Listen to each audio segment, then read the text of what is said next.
how to make fresh salsa. Pico de Gallo is what they would call it in Mexico. Salsa fresca is another name for it. So in our video series here, we're going to show you how to make a salsa garden and how to prepare those vegetables into the fresh Pico de Gallo.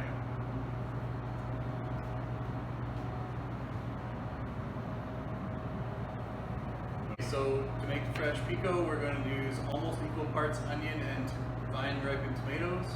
I like a little bit more tomato in because onions are kind of harsh. Then we're going to do fresh jalapeno. You can substitute green pepper if you don't like it very spicy. We've got lots of fresh squeezed lime juice and lime zest. We've got fresh cilantro. You can use parsley if you don't like the harshness of the cilantro. And then normally we would use some sea salt, but today I'm going to use kosher because that's what I have. And we'll go from there. Alright, to properly slice an onion, or trim an onion, we're going to take the vegetable end off without being wasteful. And if you can catch the end and turn it, you can start your onion right down to the root. Take a little bit off at the root, but keeping it intact, because that's going to keep the onion stable when you're cutting it, when you're dicing it. So then we'll peel the first layer of skin off. You can put these onion peels in your compost bin, so you don't stink up your garbage. So then we've got the majority of the skin off, and then we're going to cut it halfway through your root. When you're slicing things, you like to work with a flat edge, so we're going to start with the flat edge. And I'm going to take the top piece off just to make it look a little nicer. And from there, we're going to do horizontal cuts. And you want them thin, because you don't want big chunks of onion in your pico de gallo, because that's just not the best for mouthfeel. So we'll cut it nice and thin that way, so horizontally, and then we're going to cut very thin, but don't cut through the root, because that's holding everything together. And then we'll just cut through.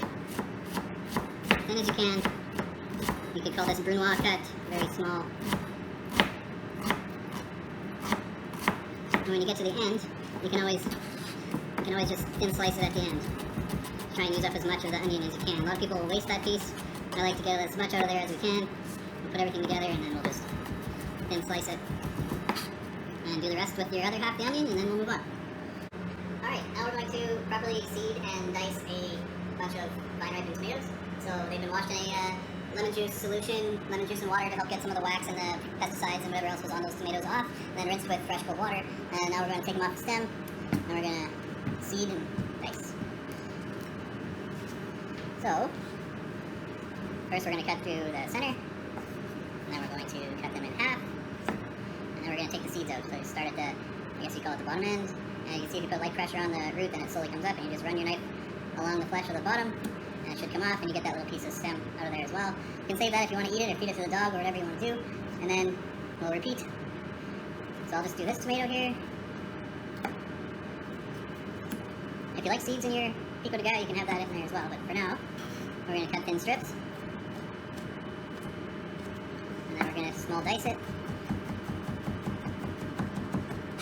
If you want to go faster, you can stack two up together, slice them together without hurting anything. Keep your fingers in, don't cut your fingers off.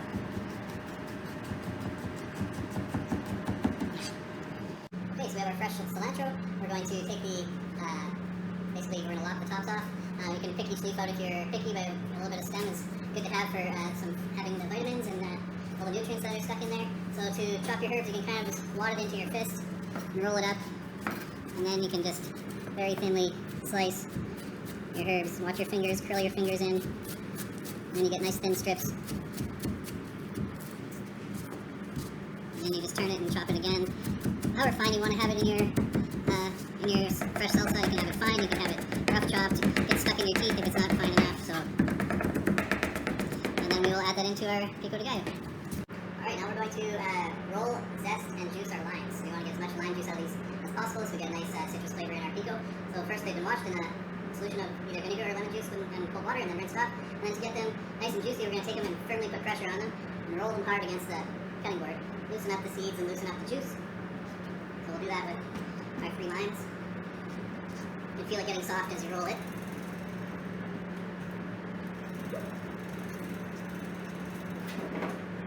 Then we're going to cut them in half. I'm sorry, we're going to zest them first.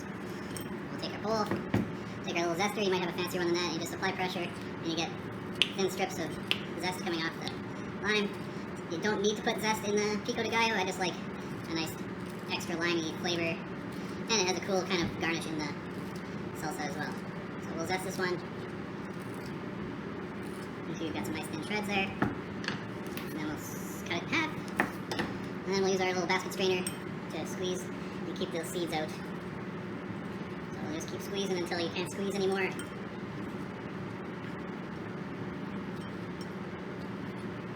Not many seeds in this one. There we go. So we've got quite a bit of juice, maybe 1/8 of a cup out of that one lime, and we'll repeat times 3. Alright, so here are all the chopped up ingredients. So we'll just scoop it all up. It's a large amount.